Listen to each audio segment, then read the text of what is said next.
Hey, here we go with another episode of Nurse on the Go.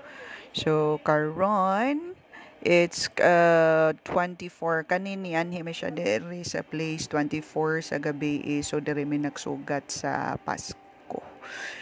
We went to New Star and we visited the Fina nga restaurant. It's a Filipino restaurant.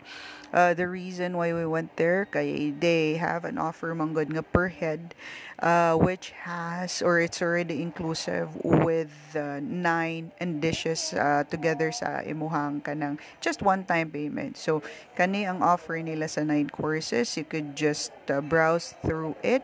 So kani siya sa 24 lahi ang ilahang dinner nga play nga kanang dishes, and then they also have option for New Year as well kung ganahan mo nga mo mag New Year mo dito, they do have that too. So kani sa siya ang iyahang mga options. So you could just pause it if you wanted to see kung unsay mga sagol niya or unsay mga dishes, choice of dishes niya. So gikan na siya from soup, appetizers, down to sa ilahang dessert is already included, and then they have like a one time nga fill nga drink, soda or kaning soft drinks, that's inclusive sa ilahang kaning meal. So I was actually expecting nga kanang it's gonna be plated nga mura ginahinay pagawas, pero what they do is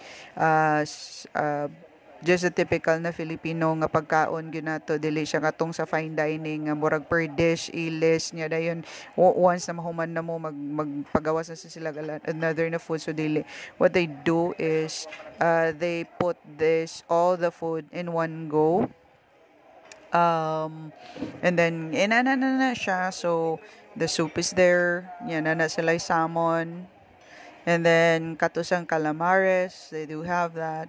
Yeah, set of veggies. Actually, ang ilahang meal is sagol-sagol na. Kani ang ilahang puchero is okay. Mura siya nahog nga ilahang man guti nga ning fusion kay it's more of like mura siya puchero nga mura siya sinigang. Mura siya kaldereta nga sinabaw. Oh, mura na siya. Pero not that bad. Not that bad though. Sakto naman siya sa timpla. Though it's not really something that you look forward to, pero it's still good somehow.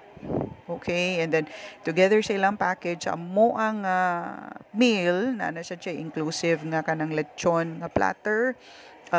They have also served us fruits as well. Nya kani ang dessert nila. I think this is the ube makapuno nga cheesecake. Uh, and then their dessert is okay, di sad kay siya tamis. And then kanisad siya is their selection of fruits. So tagsa-tagsa gyud mo fruits. So a combination of different fruits nga papayas, and that's honeydew, the dragon fruit, and then that's watermelon. So those are their options.